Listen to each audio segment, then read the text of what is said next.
तोता मैना की कथा। राजा विक्रमादित्य एक बार फिर से शमशान में पहुंचे। सिरस वृक्ष पर चढ़कर शव को नीचे उतारा और उसे कंधे पर डालकर अपने गंतव्य की ओर चल पड़े। थोड़ी देर बाद शव में वास करने वाले बेताल ने कहा, राजन, मैं आपको विवेकशील व्यक्ति कहूँ या अविवेकी, मेरी समझ में यह बात नहीं आ रही है कि महल का आरामदायक सुख छोड़कर इस घड़ी इस शमशान में आप क्यों ठोकरे खा रहे हैं। खैर छोड़िए, क्योंकि रास्ता लंबा है इसलिए मैं आपका मन बहलाने के लिए तोता मैना की कहानी सुनाता हूँ, जिससे रास्ते में होने वाले श्रम का आपको आभास न हो।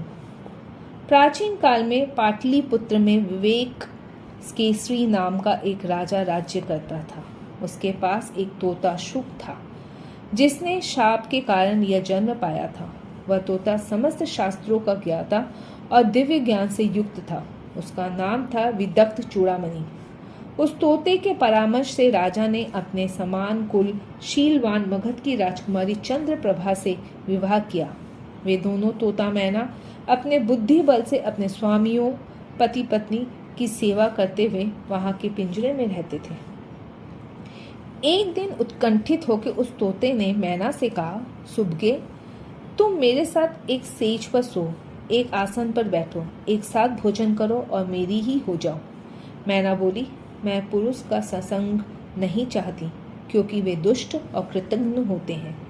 यह सुनकर तोता बोला, सुबगे, पुरुष दुष्ट नहीं होते, दुष्टा तो स्त्रियां होती है और वे क्रूर हृदय वाली भी होती है। इस बात पर दोनों में झगड़ा होने लगा। तब दोनों ने बाजी लगाई कि यदि मैना की बात झूठी हुई तो तोते से ब्याह कर ले, और अगर तोते की बात झूठी हुई तो वह मैना का दास बन जाए। तब इस बात के निर्णय के लिए दोनों राजसभा में बैठे हुए राजपुत्र के पास गए। अपने पिता के न्यायालय में बैठे हुए राजपुत्र ने जब दोनों के झगड़े का वृत्तांत सुना, तब उसने मैना से कहा, तुम यह बताओ कि पुरुष किस प्रकार कृतघ्न होते हैं। मैना बोली, सुनिए, मैं आपको इस बारे में एक कथा सुनाती हूँ। कामंदिका नामक नगरी में अर्थदत्त नामक एक धनी व्यापारी रहता था। उसका एक पुत्र था जिसका नाम था धनदत्त। पिता की मृत्यु के बाद वह बुरे व्यसनों में पड़ गया। कुछ ही दिनों में इन व्यसनों के चलते उसका सारा धन खत्म हो गया। तब वह अपनी दुर्गति की लज्जा से अपना देश छोड़कर विदेश चला गया। चलते चलते वह चंदनपुर नाम के एक गांव में पहुंचा। वहां भोजन के निमित्त उसने एक व्यापारी के घर में प्रवेश किया। व्यापारी ने उसे सुकुमार देखे उसका कुल आदि पूछा और कुलीन जानकर उसे आदर सहित अपने यहाँ ठहरा लिया और उसे धन देके कन्या रत्नावली का विवाह उसके साथ कर दिया। फिर धनदत्त वहीं अपने ससुर के घर में रहने लगा। कुछ समय बीतने पर सुख के कारण वह अपनी दुर्गति भूल गया। धन मिल जाने के कारण वह फिर व्यसनों में लिप्त होकर स्वदेश जाने को उद्यत हुआ। रत्नावली अपने पिता की एकमात्र संतान थी, अतः व्यापारी उसे अपने से दूर नहीं जाने देना चाहता था। लेकिन उस दुष्ट ने बड़ी कठिनाई से किसी तरह उसे अनुमति देने के लिए विवश किया।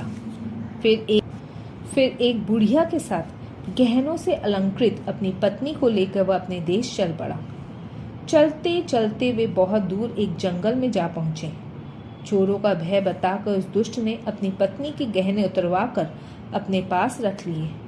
धन के लोभ में उस पापी ने अपनी पत्नी और उस वृद्धा को खाई में धकेल दिया। खाई में गिरते ही बुढ़िया तो मर गई, लेकिन लता गुल्मों से उलझ जाने के कारण उसकी पत्नी बच गई। उसकी आयु शेष थी। इस कारण वह लता गुल्मों का सहारा लेकर रोती हुई उस खाई से बाहर आ गई। उसका शरीर क्षत विक्षत हो गया था। वह जगह जगह राह पूछती हुई बड़ी मुश्किल से वापस अपने पिता के घर पहुंच गई। अचानक इस रूप में बेटी के वापस आने पर माता पिता ने संभ्रम पूर्वक उससे इसका कारण पूछा, तो वह रोती हुई बोली, पिताजी, डाकुओं ने हम लोगों को लूट लिया। वे मेरे पति को बांध कर ले गए। वृद्धा मर गई, लेकिन मैं खाई में गिरकर भी नहीं मरी। उस मार्ग से आने वाले एक कृपालु पथिक ने मुझे उस खाई से निकाला और मैं देव योग से यहाँ पहुँच गई।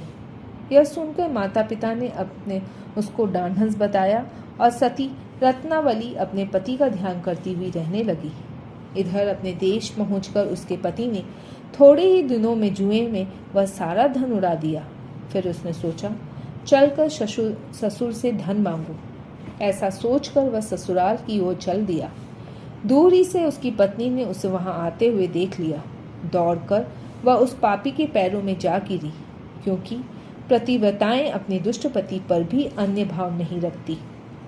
फिर उसने अपने डरे हुए पति को वह सारा वृत्तांत कह सुनाया कि किस प्रकार झूठ बोलकर उसने अपने पिता से चोरों के उपद्रव की बात कही थी।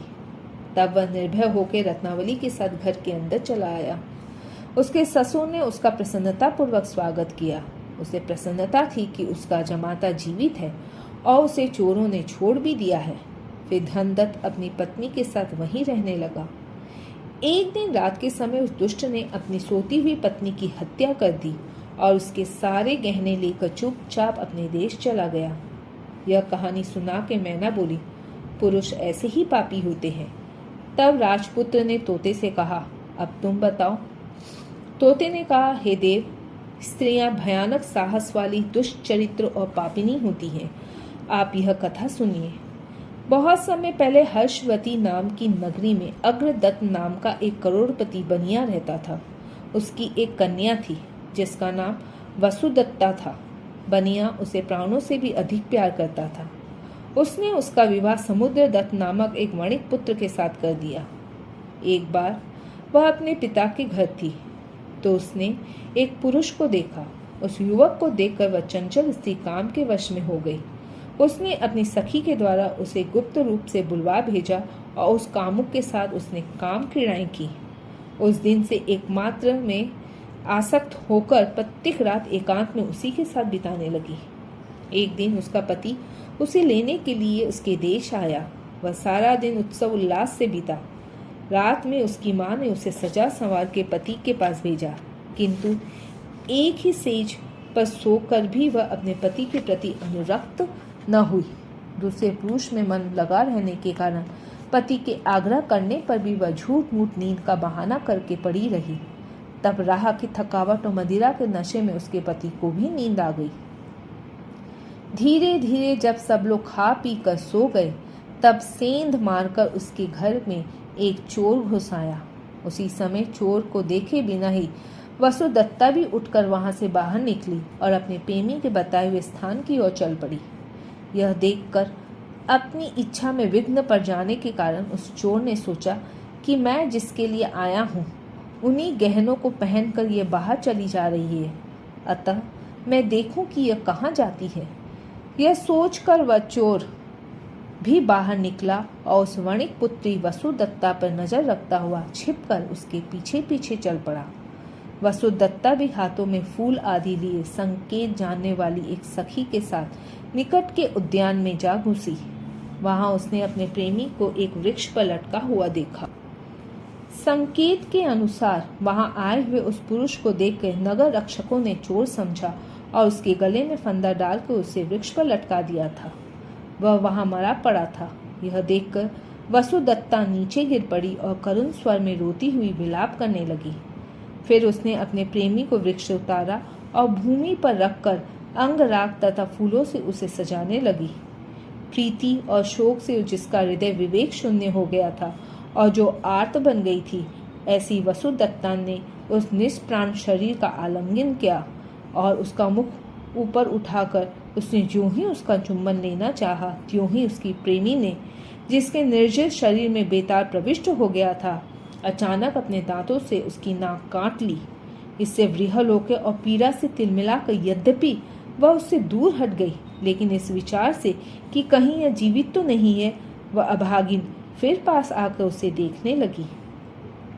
जब उसने देखा कि उसके शरीर से बेताल चला गया है और वह निश्चेष्ट तथा मृत है, तब वह डर गई और रोती हुई धीरे धीरे अपने घर की ओर चल दी।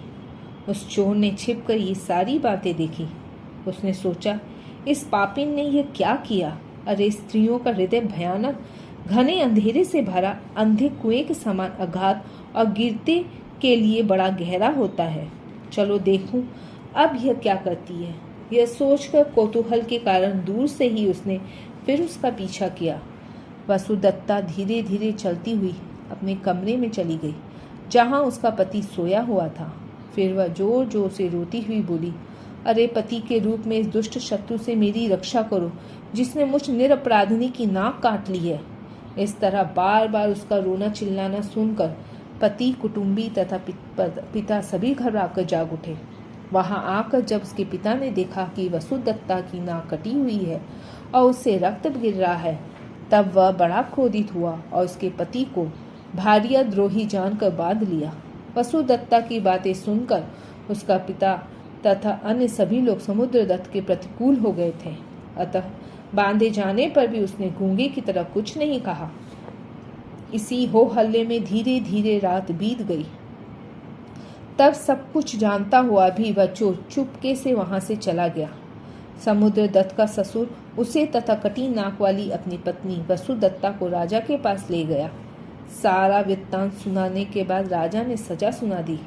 जब समुद्रदत्त को वध भूमि में ले जाया जा रहा था, तब वह चोर राजा के सेवकों के पास आकर बोला, इसे अकारण ही नहीं मारना चाहिए। इसके बारे में सारी बातें मैं जानता हूँ। तुम लोग मुझे राजा के पास ले चलो, जिससे मैं सारा वृत्तांत राजा को बता सकूं। यह सुनकर सेवक उसे राजा के पास ले गए। वहां अभयदान मांगकर उस चोर ने आराम से उस रात की सारी बातें राजा को कह सुनाई। उसने कहा, महाराज, यदि आपको मेरी बात का विश्वास न हो तो आप स्वयं ही जांच करा लीजिए। इसकी कटी हुई नाक अब भी उसी शव के मुंह में है। यह सुनकर राजा ने देखने के लिए अपने अनुचरों को वहां भेजा, और जब उन्हें सच्चाई मालूम हुई तब उन्होंने समुद्रदत्त को छोड़ दिया और उसकी दुष्ट पत्नी के कान भी कटवाकर देश निकाला दे दिया और उसके ससुर की सारी धन दौलत भी जब्त करवा ली। राजा ने प्रसन्न होकर उस चोर को नगर का अध्यक्ष बना दिया। यह कहानी सुनाकर तोता बोला, इस संसार में स्त्रियां ऐसी दुष्ट और स्वभाव में विषम होती है। इतना कहते ही उस तोते पर भी से इंद्र का श्राप जाता रहा और चित्ररथ नाम का एक गंधर्व बनकर दिव्य शरीर से स्वर्ग चला गया। उसी तरह तत्काल ही मैना का भी शाप दूर हो गया और वह भी तिलोत्तमा नाम के नगर स्वर्ग की अप्सरा बनकर सहसा ही स्वर्ग को चली गई। इस तरह राजसभा में उनके विवाद का निर्णय हो सके। यह कथा सुना कर बैताल बोला, अब आप ही बताइए राजन कि स्त्रियां निंदित होती हैं या पुरुष? अगर जानते हुए भी आपने नहीं बताया तो आपके सिर के टुकड़े टुकड़े हो जाएंगे। विक्रमादित्य बोले, बेताल, निंदित तो स्त्रियां ही होती हैं। पुरुष शायद ही कोई भी कभी और कहीं ऐसा दुराचारी होता है, लेकिन स्त्रियां प्राय सभी जगह और सदा ही ऐसी होती है। विक्रमादित्य का कथन बिल्कुल सही था। बेताल को संतुष्टि हो गई, लेकिन मौन भंग करने का परिणाम इस बार भी विक्रमादित्य को भुगतना पड़ा। उनके बोल पड़ने के कारण बेताल मुक्त हो गया और अदृश्य होकर शव सहित पुनः उसी वृक्ष की शाखा पर जाकर लटक गया। विक्रमादित्य मूर्तिवत खड़े ही रह गए।